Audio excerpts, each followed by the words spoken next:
What happens when a man who has everything throws away the one person who truly mattered? Damian Blackwood, a titan of industry, saw his wife as just another asset to be managed. On a cold Tuesday morning, he pushed divorce papers across a mahogany desk, coldly severing their ties, completely unaware of the secret she carried. He thought he was closing a chapter. But 6 months later, celebrating the deal of a lifetime, his world shatters.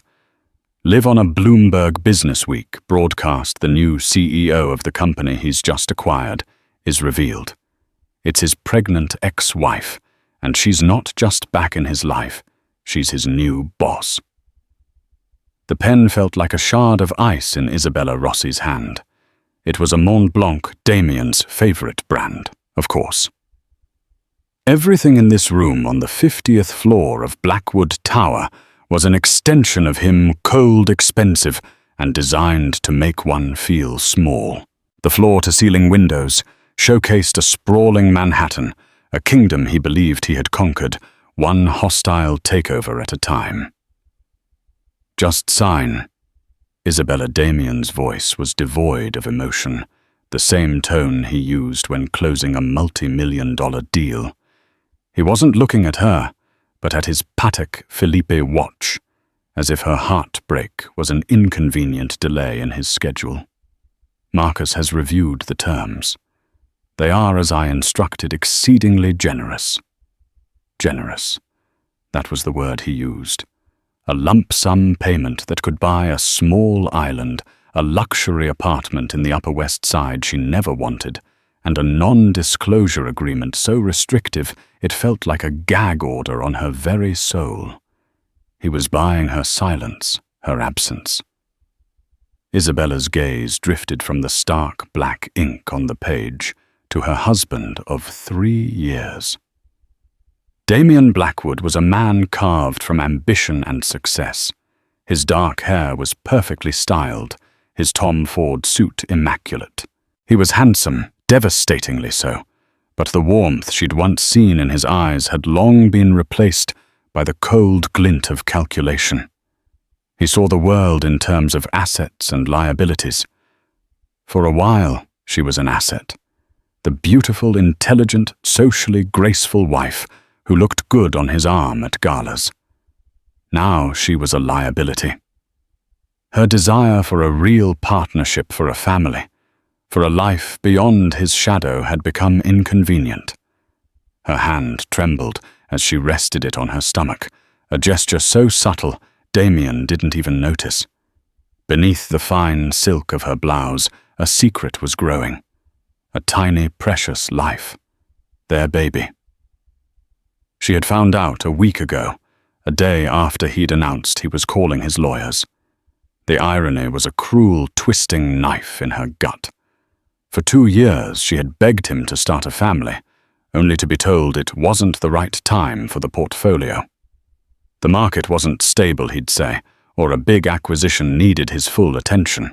She had planned a special dinner to tell him, hoping foolishly that the news of his own child might break through the fortress he'd built around his heart. But he never came home that night. He'd texted a curt message about a crisis at the Singapore office. The next morning, his lawyer Marcus Vance had called her to schedule this very meeting. Isabella Marcus, a man with a face as smooth and unreadable as polished marble, prompted gently. "It's the final page." She looked at Damian one last time, searching for a flicker of doubt, a shadow of regret. There was nothing, only impatience. He wanted this over with. He wanted to get back to his emperor.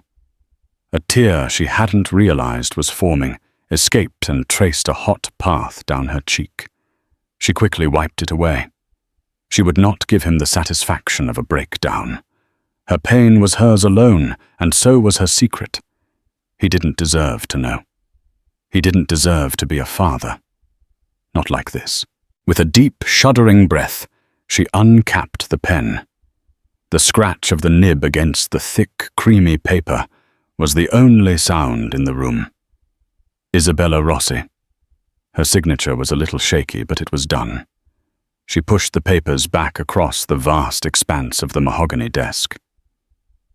"Done," she said, her voice a hollow whisper. "Excellent." Damian stood up, straightening his tie. He finally looked at her, a brief, dismissive glance. "My driver will take you to the apartment. The keys and codes are in the welcome packet Marcus prepared. I trust you'll be discreet." Discreet. He meant disappear. Isabella stood on legs that felt like jelly. She didn't look at him again. She walked out of the office, past the silent, judging eyes of his executive assistants, and into the elevator. As the doors slid shut, sealing her off from that life forever, she let out the sob she had been holding back. Her hand went back to her stomach, a protective, fierce gesture. "It's just you and me now, little one," she whispered to the empty mirrored elevator. "And I promise you we're going to be okay. I promise I will be enough." Downstairs, the city that had once felt like a shared dream now seemed alien and hostile. Damian's driver, a kind man named Arthur, whom she'd always liked, held the door to the Rolls-Royce open for her. She shook her head. "No, thank you, Arthur," she said, managing a weak smile. "I'll take a cab." She needed the anonymity. She needed to be just another face in the crowd, not Damian Blackwood's discarded wife being delivered to her gilded cage. As she hailed a yellow taxi, she took one last look up at the gleaming, arrogant spire of Blackwood Tower. It wasn't an ending, it was an eviction. And in that moment of profound loss, a tiny, hard seed of resolve began to plant itself in the barren soil of her heart. He had underestimated her. They all had. And one day he would realize just how colossal a mistake that was. The first few weeks were a blur of grief and mourning sickness. The luxury apartment Damian had provided felt less like a home and more like a beautifully furnished prison. Every sleek surface and designer piece of furniture screamed his name, his money, his control. Isabella sold most of it, replacing it with simpler, more comfortable things that didn't carry the weight of her past. Her best friend Chloe, a sharp-witted art curator with a fierce sense of loyalty, was her rock. "So what's the plan, Izzy?" she asked one evening, sipping wine while Isabella drank chamomile tea. "You can't just sit here and let him win. He doesn't get to write your story." "He already did," Isabella said, looking out at the city lights. "I'm the tragic ex-wife with a massive settlement." "No, that's a character in his play. You need to flip the script." "What about that brilliant mind of yours? The one that got you a first-class degree in economics from Wharton. The one you put on a shelf to help him build his empire." Chloe was right. Before Damian, Isabella had been on a fast track to a formidable career in venture capital. She had a keen eye for undervalued assets and emerging tech. She'd spent the first year of their marriage helping him vet deals poring over balance sheets and offering insights he'd initially praised, then later dismissed as he grew more arrogant. He had co-opted her talent, then discarded her when she wanted to be more than just an unofficial, unpaid consultant. The seed of resolve that had been planted on the day of the divorce began to sprout. Fueled by hormones and a burning need to build a secure future for her child, Isabella started to make a plan. It began with a phone call she'd been dreading. Her maternal grandmother, a formidable woman who had run her own successful textile business in Italy, had passed away 2 years prior. She had always been wary of Damian seeing a ruthlessness in him that Isabella had mistaken for ambition.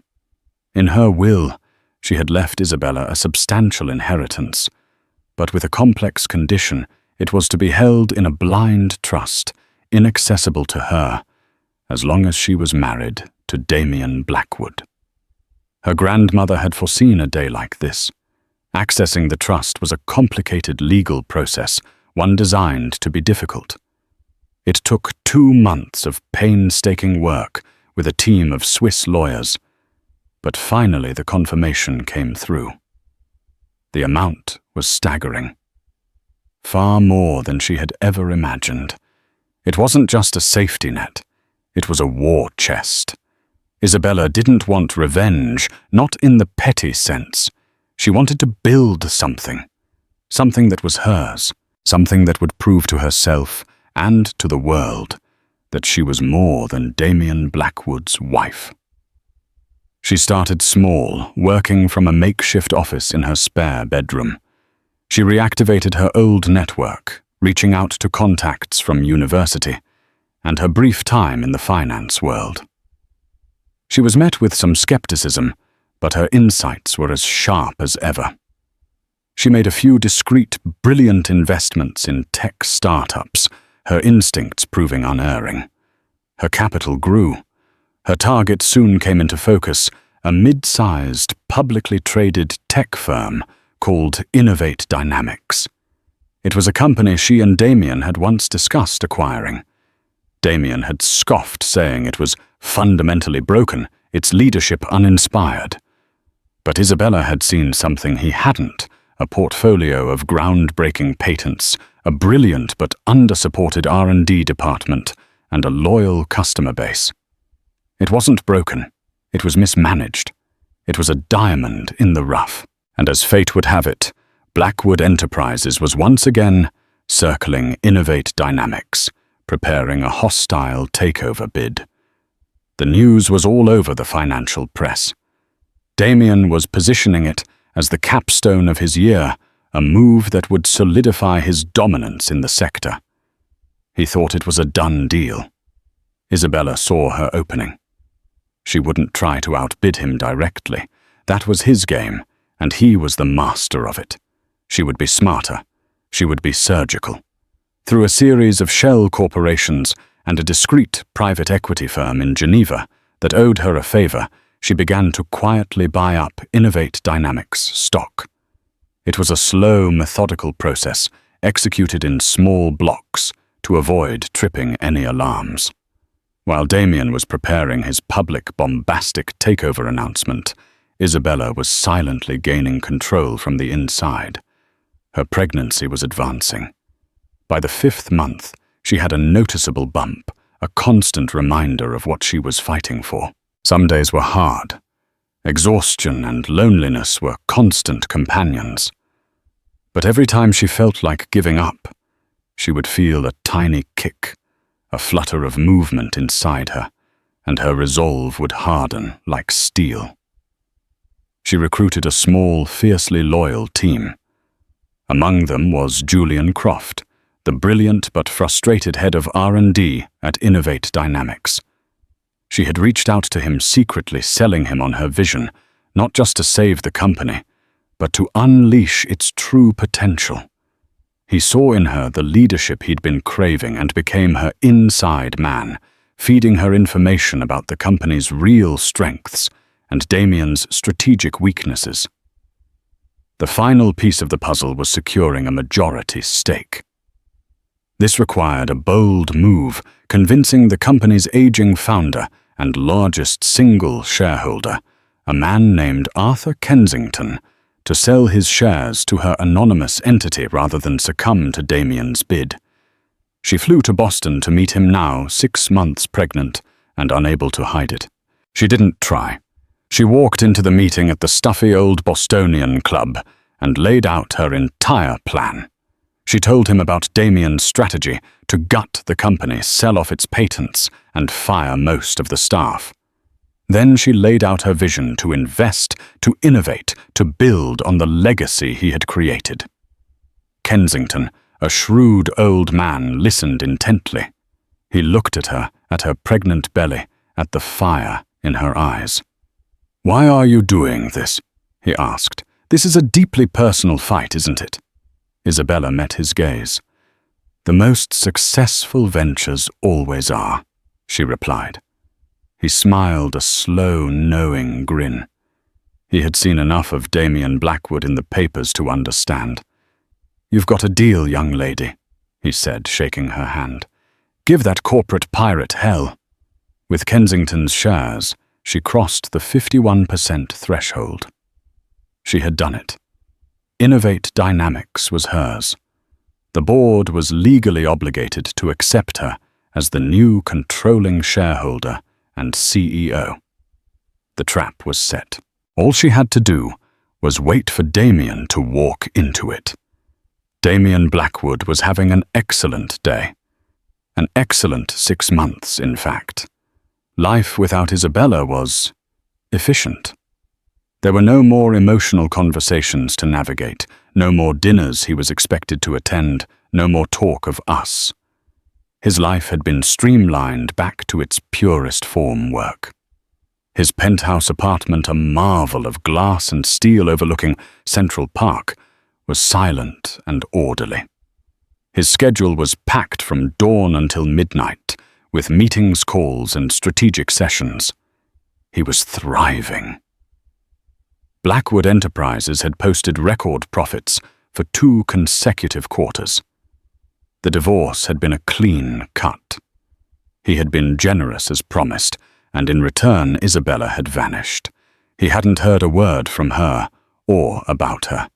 He assumed she was living a quiet, comfortable life of leisure on his dime, probably lunching with socialites and vacationing in the Maldives. It was for the best. She was a lovely woman, but she lacked the requisite ruthlessness for his world. Today was the culmination of his latest triumph, the acquisition of Innovate Dynamics. His team had just finalized the hostile bid. It was aggressive, almost insulting, but calculated to perfection. The company was weak, its board fractured. They would have no choice but to accept. He pictured the headlines, "Blackwood conquers tech sector." The Midas touch of Damian Blackwood. He was in his office, the same one where Isabella had signed her life away, hosting a small celebratory gathering with his senior executives and his lawyer, Marcus. Champagne was being poured. A toast, Marcus said, raising his glass. To Damian, the undisputed king. Damian allowed himself a rare, tight smile. "It's not done until it's done, Marcus, but the fundamentals are strong."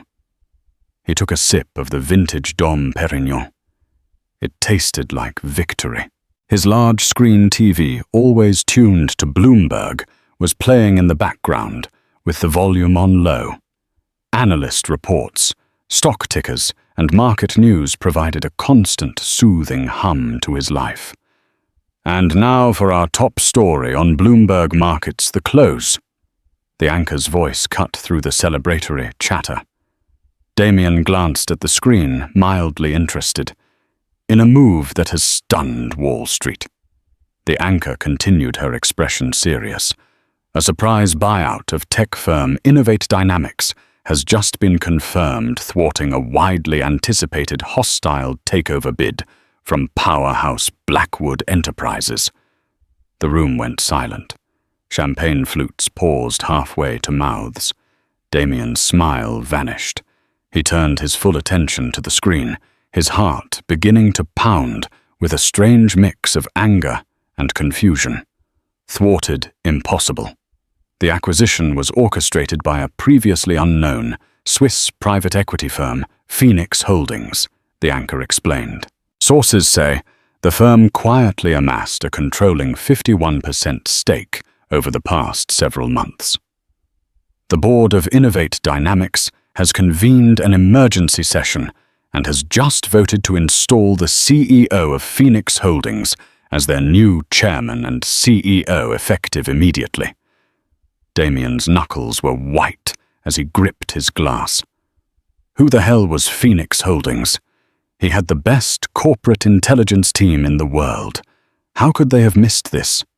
"This is a masterclass in stealth acquisition," a financial analyst on the show commented. "Whoever is behind Phoenix Holdings played this perfectly. They used Blackwood's very public bid as a smokescreen." "We're getting word now that the new CEO is about to make a live statement," the anchor announced. "We're going to her now." The screen cut to a live feed.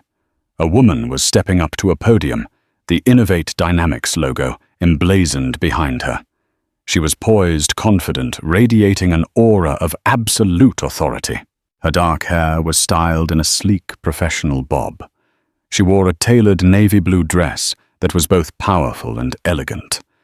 And she was visibly pregnant. Damian's mind struggled to process the image.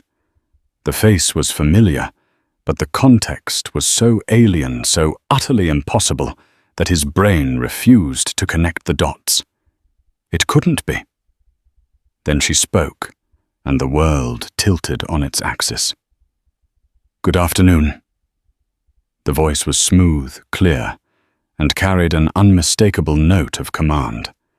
It was a voice he knew better than his own, but one he had never heard used with such force. "My name is Isabella Rossi, and I am the new CEO of Innovate Dynamics." The champagne flute slipped from Damian's fingers and shattered on the marble floor. No one in the room dared to breathe. They stared slack-jawed from the television screen to the frozen, ashen face of their boss. On the screen, Isabella was laying out her vision for the company with unnerving precision. She spoke of leveraging untapped patents, of empowering the R&D division of a new era of growth and innovation. She was brilliant. She was formidable. She was everything he had told himself she wasn't. But all Damian could see was her, his ex-wife, the woman he had dismissed and discarded, standing before the world holding the prize he had coveted, and carrying a child. His child. The timeline clicked into place with sickening clarity. The slight weight she'd gained, her emotional state. She had been pregnant when she signed the papers. She had been pregnant, and he had pushed her away with cold, clinical indifference. A wave of nausea so profound it buckled his knees washed over him. This wasn't just a business deal gone wrong. This was a reckoning. The woman he had relegated to a footnote in his life story had just ripped out the final chapters and started writing her own, with him as a minor, vanquished character. "Damian." Marcus whispered, his face pale. "What is this?" Damian couldn't answer. He was staring at Isabella's face on the screen, at the calm, unyielding strength in her eyes. And for the first time, in a very long time, Damian Blackwood, the undisputed king, felt a foreign and terrifying emotion. Fear. The emergency board meeting was scheduled for the following Monday at the Innovate Dynamics headquarters. For Damian, it was a summons. His company, Blackwood Enterprises, was now merely a significant minority shareholder in a company run by his ex-wife. He was contractually obligated to attend. The irony was so thick he felt like he was choking on it. He spent the weekend in a state of controlled fury. He had his intelligence team work around the clock, digging into Phoenix Holdings, digging into Isabella. The report that came back was both infuriating and begrudgingly impressive. They traced the funding back to a blind trust from her maternal grandmother. It was clean, untouchable, and brilliant. She had used his own dismissiveness of her family against him. He'd never bothered to learn the details of her inheritance, because he'd never considered her finances or her family important. He rewatched the press conference a dozen times. He saw the subtle way she rested her hand on her stomach, the same way she had done in his office that final day. The gesture he had ignored. How could he have been so blind? The question haunted him, chipping away at the foundation of his self-assuredness. He arrived at the Innovate Dynamics building, a modest glass and steel structure that suddenly felt like the most imposing fortress in the world. As he walked into the boardroom, all conversation ceased. The existing board members, men and women, he had been planning to fire, looked at him with a mixture of fear and schadenfreude. And then she walked in. Isabella was the picture of corporate power. She wore a cream-colored sheath dress with a matching blazer that elegantly accommodated her 6-month pregnancy. Her demeanor was crisp, professional, and utterly unreadable. Her eyes swept across the room and settled on him for a fraction of a second. There was no flicker of recognition, no hint of emotion. It was like looking at a stranger. "Good morning, everyone," she said, her voice echoing in the silent room. She took her seat at the head of the table, the chairman's seat. "Let's begin." The meeting was a masterclass in control. Isabella, flanked by her new CFO, and Julian Croft, the newly promoted Chief Technology Officer, laid out her 100-day plan. It was audacious, aggressive, and meticulously detailed. She systematically dismantled Damian's proposed strategy, pointing out its short-sightedness and flaws with surgical precision, never once mentioning his name. She referred to Blackwood Enterprises only as our new minority partner. Damian felt his power evaporating with every word she spoke. He was used to commanding rooms like this, to being the one with all the answers. Now he was just another board member expected to listen. He tried to interject, to question a projection or challenge a premise. "Mr. Blackwood," she cut him off, her tone freezing. "We have a full agenda. Please hold your questions until the designated Q&A portion at the end." It was a public neutering. The other board members shifted uncomfortably, avoiding his gaze. He felt a hot flush of humiliation creep up his neck. The most galling part was Julian Croft. The man sat next to Isabella, the two of them operating with an easy, familiar synergy. He would lean in to whisper something to her, and she would nod a small, genuine smile, gracing her lips. A smile he hadn't seen in years. A raw, primitive jealousy ignited in Damian's chest. Who was this man to her? After the meeting, as people were filing out, Damian cornered her. He needed to talk to her to understand. "Isabella," he said, his voice low. She turned slowly, her face a mask of polite indifference. "Mr. Blackwood, do you have a business matter to discuss? Mr. Blackwood, don't play these games with me, Isabella. What is this? A game revenge?" A flicker of something. Anger, pain flashed in her eyes before being extinguished. "This is business, something you taught me to value above all else. You saw Innovate Dynamics as an asset to be stripped. I see it as a company to be built." The board agreed with my vision. "And the baby?" he asked, his voice cracking slightly. "Is that part of the vision too? Were you ever going to tell me?" She stepped closer, and for the first time he could see the exhaustion etched around her eyes, the toll this fight had taken on her. "Let me be perfectly clear," she said, her voice barely a whisper, but laced with venom. "You forfeited the right to know anything about my personal life when you had your lawyer inform me our marriage was over. This baby is my personal life. You have no claim here. In this room, you are a shareholder. Outside of it, you are nothing. Are we understood?" She turned and walked away, leaving him standing there, utterly defeated. Julian Croft was waiting for her by the door. He placed a gentle hand on her back as they walked out together, the gesture both supportive and possessive. Damian watched them go, the jealousy in his gut churning into a toxic cocktail of rage and regret. He had wanted her to disappear. Instead, she had reappeared as his judge, his jury, and his executioner, and he realized with a chilling certainty that this was only the beginning. The Ice Queen had made her opening move, and it was checkmate before he even knew they were playing a new game. The city moved into autumn, and the seasons of power shifted with it. At Innovate Dynamics, the atmosphere was electric. The stale air of stagnation had been replaced by a current of palpable excitement. Isabella, now entering her third trimester, moved through the revitalized office not just as a CEO, but as a symbol of the company's rebirth. She led meetings with a sharp, intuitive grace, her ideas sparking vibrant debate and inspiring a level of creativity the company hadn't seen in a decade. Julian Croft was her constant second-in-command. Their partnership was a seamless blend of her strategic vision and his technical genius.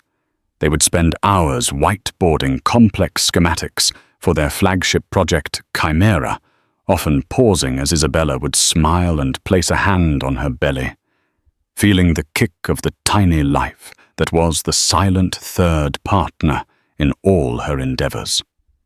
The staff saw a leader who was not weakened by her pregnancy, but fortified by it. She was building two futures at once, and her fierce protective energy enveloped the entire company. Miles away in the cold, silent halls of Blackwood Tower, a different kind of energy festered. Damian's world was contracting. The triumphant swagger was gone, replaced by a grim defensive crouch. In his board meetings, he was no longer a king addressing his court, but a defendant facing a panel of increasingly hostile judges. The Innovate Dynamics failure was a wound that wouldn't stop bleeding on his balance sheets, and the rising star of Isabella Rossi was a constant humiliating reminder of his miscalculation. The market is interpreting this as a sign of weakness. Damian, one of his oldest board members, had said, his voice dripping with condescension. They're saying you lost your touch. That phrase, lost his touch, echoed in Damian's mind, a maddening drumbeat of inadequacy. He who had built an empire on his infallible instincts was being portrayed as a relic, and the person who had done it was the woman he had deemed too soft, too emotional for his world. The irony was a bitter pill he could not swallow. Desperation began to curdle his judgment. If he couldn't outmaneuver her in the open market, he would have to cripple her from within. It was a line he hadn't crossed since his earliest, most ruthless days. But Isabella had broken the unspoken rules first by humiliating him so publicly. In the warped logic of his bruised ego, he wasn't initiating a new conflict. He was merely escalating the war she had started. He would remind her and the world what happened when you poked a sleeping lion. His target was obvious Project Chimera. It was the heart of her new strategy, the vessel of all her future promises to the market. Its success would make her untouchable. Its failure would shatter her credibility and send the company into a death spiral. He began his shadow campaign, subtly tasking his most ruthless analysts to tear Chimera's code apart, to run diagnostics and stress tests on every pirated fragment they could obtain. Simultaneously, he leveraged his media contacts, planting anonymous seeds of doubt with influential financial journalists. Whispers began to circulate about the project's overstated potential and the inherent risks of its unproven, algorithmic foundation.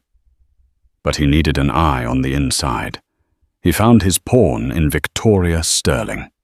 Victoria was a senior vice president of sales, a relic of the old regime who wore her resentment like expensive perfume. She had been on a fast track to the C-suite before Isabella's arrival, and now found herself sidelined. Her authority diminished by the rise of tech upstarts like Julian Croft, whom she loathed with a passion. Damian invited her to a discreet lunch at a Michelin-starred restaurant where private booths were guaranteed. He was a master at playing on human weakness, and he read Victoria's ambition and insecurity like a prospectus. "She's an amateur, Victoria," Damian said, swirling the wine in his glass. A sentimentalist playing CEO. This fascination the market has with her story. It's a bubble. And when it pops, the shareholders are going to be looking for stable, experienced leadership to pick up the pieces. He let that hang in the air before leaning in. They'll be looking for someone like you. Victoria's eyes lit with a greedy spark. She barely listens to my sales division. It's all about R&D now. It's all about Julian. Exactly. Damian affirmed, his voice a conspiratorial whisper. She's being led by the nose, by that glorified lab technician. She's letting her condition cloud her judgment. This Chimera project is a gamble that will bankrupt the company. We have a duty to the shareholders to protect them from her folly. He had framed his sabotage as a righteous act of corporate governance. He wasn't a villain, he was a guardian. Victoria, desperate to reclaim her relevance, readily agreed to be his inside source. The intel began to flow. Memos, internal progress reports, snippets of code. And then Victoria delivered the jackpot. Damian's tech team found it a critical flaw deep within Chimera's core algorithm. It was a recursive loop error that would only trigger under a specific sequence of high-pressure data, stacking a 1 in a million scenario, but one that could be replicated. Julian's team had logged the bug, classifying it as minor, and scheduling a patch for the next software update weeks away. Damian finally had his weapon. The upcoming live investor demonstration for Chimera was his chosen battlefield. He hired a discreet cybersecurity firm in Eastern Europe, paying them through a labyrinth of offshore accounts. Their mission was not a frontal assault, but a surgical strike. During the demo's climax, the high-stress simulation, they would feed the system a precise data packet designed to trigger the flaw, causing a catastrophic, unrecoverable system crash in front of the entire world. The day of the demonstration arrived, charged with anticipation. The auditorium at Innovate Dynamics was packed. Damian watched remotely from the command center of his office, the live feed displayed on a massive screen. He felt the familiar, thrilling pump of adrenaline, the godlike feeling of moving invisible pieces on a board. He had a private encrypted chat open with Victoria, who was in the audience. Stage is set. Everyone is here. She looks confident. Confidence is the companion of fools. Is the vulnerable code still on the presentation server? Confirmed this morning. Julian's patch isn't scheduled until next week. They haven't suspected a thing. A grim smile touched Damian's lips. On the stage, Isabella looked serene and powerful, her navy blue dress accentuating her advanced pregnancy. She spoke with a passion and clarity that for a fleeting moment caused an unwelcome pang in Damian's chest. Then Julian Croft stepped up to begin the technical demonstration, and Damian's resolve hardened into ice. The initial tests were flawless. Chimera handled complex logistics with an elegance that drew murmurs of appreciation from the crowd. Damian watched his heart, a steady, predatory drumbeat. He waited. And now, Julian announced, his voice filled with pride, for the final test. We will simulate a full-scale, city-wide logistics crisis, a port shutdown, a bridge collapse, and a transit strike, all at once. This is the ultimate pressure test. This was it. Damian leaned forward, his eyes locked on the screen. His fingers hovered over his keyboard, ready to give the final command to his hired hackers. Execute, he typed. On the giant screen behind Julian, data streams became raging torrents. The system's processing load spiked to critical levels. Damian held his breath, a cruel sense of victory blooming in his chest. Fall apart, he willed it. Crash and burn. Show them all. The system processed. It calculated. It hesitated for a single, heart-stopping nanosecond. And then it held. Not only did it hold, but it adapted with breathtaking speed, seamlessly rerouting thousands of virtual assets, its performance becoming even more efficient under the immense pressure. The simulation concluded with a perfect, elegant solution. The auditorium was silent for a beat, then erupted in a thunderous wave of applause. Damian stared, his mind refusing to process what his eyes were seeing. It was impossible. He looked at his chat with Victoria. She was typing frantically. What happened? It should have crashed. On the stage, Isabella stepped forward, a calm, knowing smile on her face. She let the applause die down before she spoke, her voice clear and carrying a new chilling edge. "Thank you," she said. "We are, of course, thrilled with Chimera's performance. We were also aware that certain parties might have an unusual interest in the outcome of today's demonstration." A hush fell over the room. Damian's blood ran cold. Isabella's eyes found the primary broadcast camera, and it felt as if she were looking right through the screen, directly into his soul. "Which is why," she continued, her voice as sharp and precise as a scalpel, "we took certain precautions. Several weeks ago, our security team detected a low-level unauthorized probe of our network. In response, we created a honeypot, a decoy version of the Chimera network. The version on our main servers, the one that has been secretly probed and prodded, was an older build left in place with a specific known vulnerability. The demonstration you just witnessed was running on a completely separate, hardened and fully patched private server." She paused, letting the devastating implication land. Damian felt the air leave his lungs. It was a trap. The entire thing was a meticulously crafted trap. "We take corporate espionage very seriously at Innovate Dynamics," Isabella concluded, her voice now like ice. "And every single digital fingerprint, every packet of data sent to our decoy has been logged, traced, and analyzed. We have an irrefutable trail leading directly from the attempted intrusion right back to its source. Our legal team has already been in contact with the relevant authorities." Damian's world dissolved.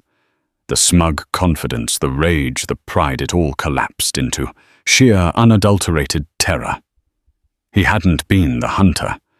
He had been the clueless beast walking into a snare she had built just for him. His phone buzzed violently on the desk. The caller ID read, "Marcus Vance." He numbly answered it. "Damian!" His lawyer's voice was a frantic squawk of panic. "It's over. They had everything. They contacted the cybersecurity firm you used with a mountain of evidence. Timestamps, IP addresses, payment trails. They're flipping, Damian. They're giving you up to get a deal." Damian dropped the phone. It clattered onto the desk. But he didn't hear it. All he could hear was the ringing in his ears. All he could see was Isabella's face on the screen, poised, triumphant, and utterly merciless. He had tried to sabotage her future, and in doing so had vaporized his own. The king was not just checkmated, he had been swept from the board entirely. The world ended not with a bang, but with the silent, ceaseless scroll of headlines on a 60-inch plasma screen. Damian sat in the cavernous living room of his penthouse, the sky outside turning a bruised purple as dusk settled over Manhattan. The Dom Perignon from his premature celebration days ago was still on the bar, its bottle now a monument to his folly. For 2 days he had been a ghost in his own life, watching his legacy be systematically dismantled in the court of public opinion. Blackwood's dirty war. Inside the sabotage plot at Innovate Dynamics. Fallen Titan. Damian Blackwood faces SEC Investigation Board. Ouster imminent. From predator to prey. How Isabella Rossi outmaneuvered a corporate raider. His phone, lying on the marble coffee table, had ceased its incessant ringing and now just pulsed with a steady, overwhelming stream of notifications. Frantic emails from Marcus, summons from the board, scathing messages from investors who had once hailed him as a king. He ignored them all. They were just noise, the chatter of a kingdom that was no longer his. He had spent the first 24 hours in a state of pure, incandescent rage. He'd paced the length of his apartment, the plush carpets unable to soften the harsh, angry sound of his footsteps. He'd replayed every move, every interaction, trying to pinpoint the exact moment he had lost control. But it was like trying to catch smoke. She had been ahead of him the entire time, her quiet resilience, a force he had fatally underestimated. Now the anger had burned itself out, leaving behind something far worse, a vast, echoing emptiness. In that void, the ugly truth began to take root. He looked around the sterile, perfect apartment. He had curated this life with the same ruthless precision he applied to his portfolio, stripping away anything sentimental, anything that couldn't be quantified, anything that felt like a vulnerability. He had mistaken emotion for weakness, and in doing so had performed a radical amputation on his own soul. He had streamlined his life right into ruin. His gaze fell on a small framed photo on a side table. One of the few personal items he'd allowed. It was from their honeymoon in Amalfi. Isabella was laughing, her head thrown back, the sun catching the light in her hair. He remembered that moment. She had just coaxed him into a tiny, rickety boat run by a local fisherman, convincing him to abandon his meticulously planned schedule for an hour. For 60 minutes, he hadn't been Damian Blackwood, CEO. He had just been a man happy and in love, drifting on the turquoise water. The memory, so pure and simple, had terrified him back then. It was a deviation from the plan, a moment of joy he hadn't engineered or controlled. It felt dangerous. And there it was. The answer to the question that now haunted his every waking thought. With a clarity that was both agonizing and liberating, he knew what he had to do. This couldn't end with lawyers and press releases. It had to end where it began with her. He didn't call his driver. He took the elevator down to the garage, got into his Aston Martin, a car he usually only drove on weekends, and merged into the river of city traffic. The world outside his tinted windows looked different. The city he'd always seen as his chessboard now felt like a living, breathing entity that was utterly indifferent to him. The faces of people crossing the street were not statistics or consumers. They were just people living lives as complex and fraught as his own. Stripped of his power, he was finally seeing the world as it was. Pulling up to the Innovate Dynamics building, he felt a tremor of something he couldn't name. It wasn't fear of a business rival, but the profound dread of a man about to face his chief accuser, a judge he had appointed himself through his own actions. He walked into the lobby, his presence creating a ripple of silence. The receptionist looked up, her eyes wide.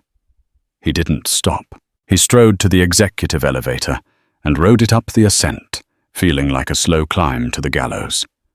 Isabella's executive assistant, a sharp young woman named Clara, stood up as he approached the office doors. "Mr. Blackwood, I'm sorry she's not—" "I know," he said, his voice quiet but firm, and walked past on her before she could protest further. He found Isabella in her office. She was standing by the vast floor-to-ceiling window, one hand resting on the gentle curve of her belly, the other on the cool glass. She wasn't looking down at his tower, but out toward the horizon, where the last vestiges of sunlight were surrendering to the night. She looked like a queen surveying her domain, a world she had built not from rubble, but from the potential he had been too blind to see. She didn't turn. She had heard him enter, had felt the shift in the air. "I told Clara I wasn't to be disturbed, Damian." Her voice was heavy with a weariness that went far beyond the long hours of a CEO. It was the exhaustion of a soldier after a long, brutal war. He stopped in the center of the room, feeling like an intruder in this space she commanded so effortlessly. "I'm not here about the company." He said the words feeling foreign and inadequate in his mouth. "I know it's over. They're firing me tomorrow. You won." "This was never about winning," she replied, her back still to him. Her voice was low, but it cut through the silence of the room. "Winning is your language, Damian. This was about surviving. This was about building something that couldn't be taken away from me. You're the one who turned it into a war." "I know." The admission was a surrender, a white flag raised over the smoking ruins of his pride. "I was wrong." Finally she turned. Her eyes, which had held such icy command in the boardroom, were now unguarded, shadowed with a pain that he had inflicted. They swept over him, taking in his disheveled state, the raw defeat etched onto his face. For a moment he saw a flicker of the woman he had married, a hint of sorrow for the man standing before her. Why? The question was barely a whisper, but it held the weight of all their shared history. "That's what I don't understand. Why did you do it? Not just the sabotage, all of it."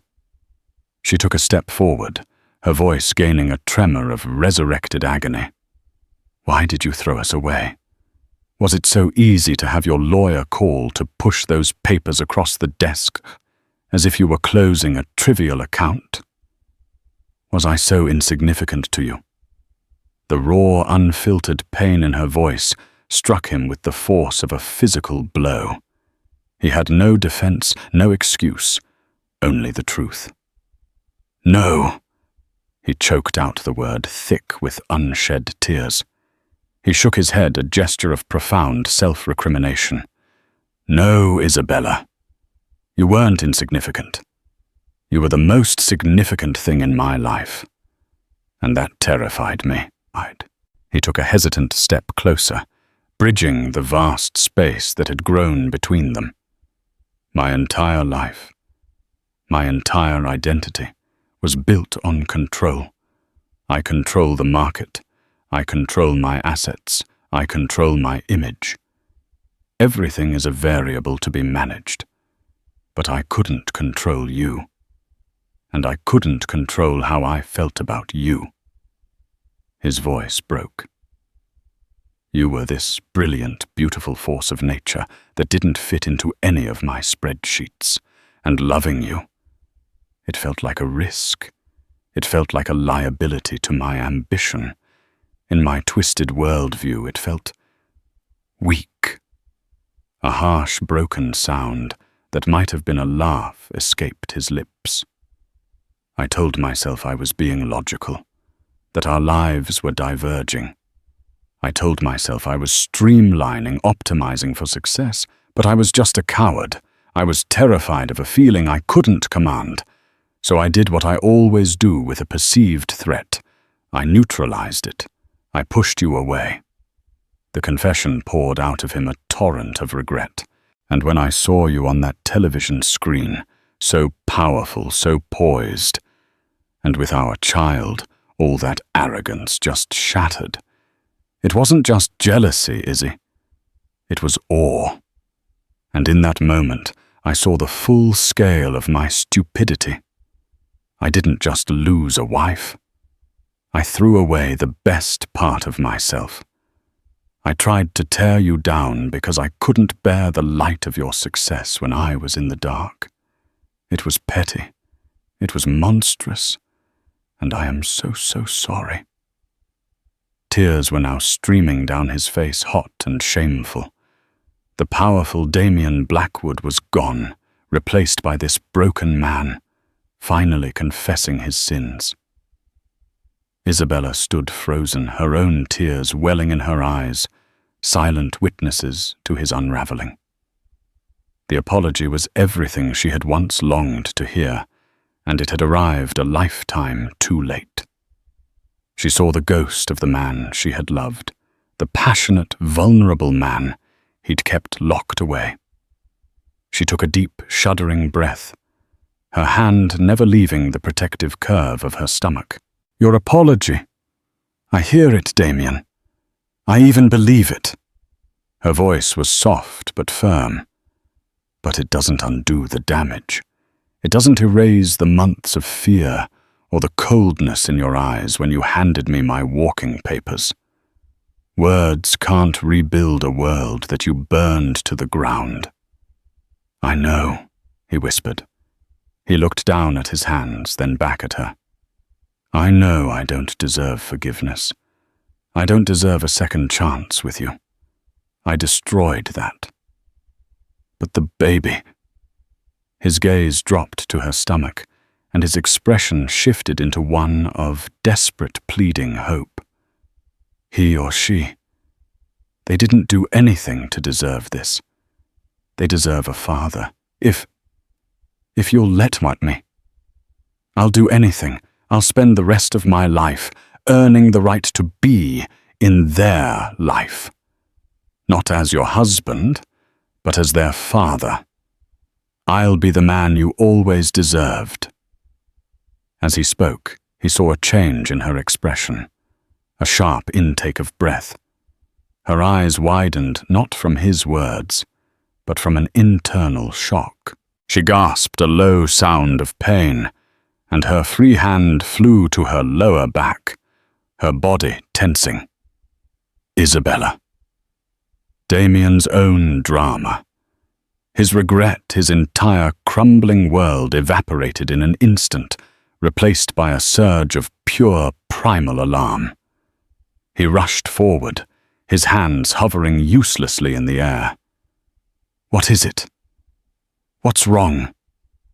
She braced herself against her large oak desk, her knuckles white.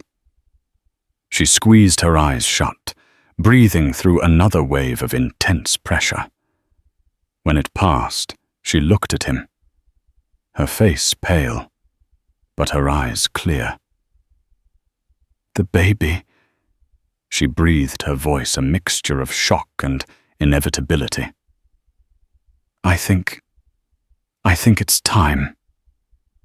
In the sterile, quiet atmosphere of the hospital, the war between them fell away, replaced by a fragile truce. Damian was there not as a titan of industry, but as a humbled man holding Isabella's hand as she brought their daughter Amelia into the world. He didn't get his company back.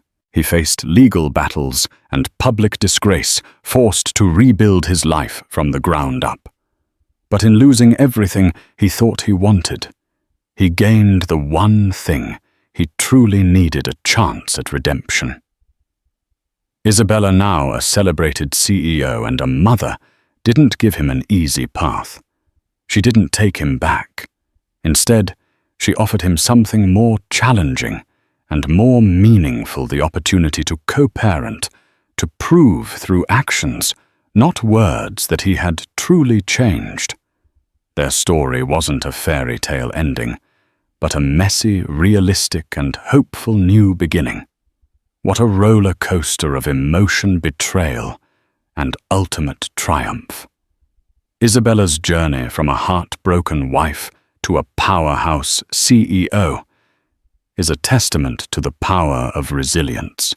But the biggest question remains: can Damian truly be redeemed?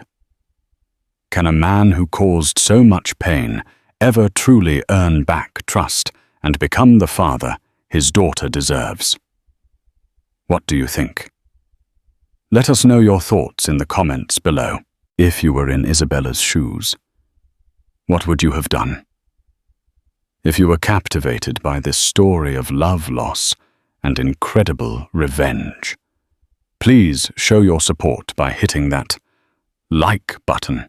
It really helps our channel grow. Share this video with a friend who loves a drama that keeps you on the edge of your seat. And most importantly, make sure you subscribe and ring that notification bell so you never miss another one of our gripping tales. Thanks for listening, and we'll see you in the next story.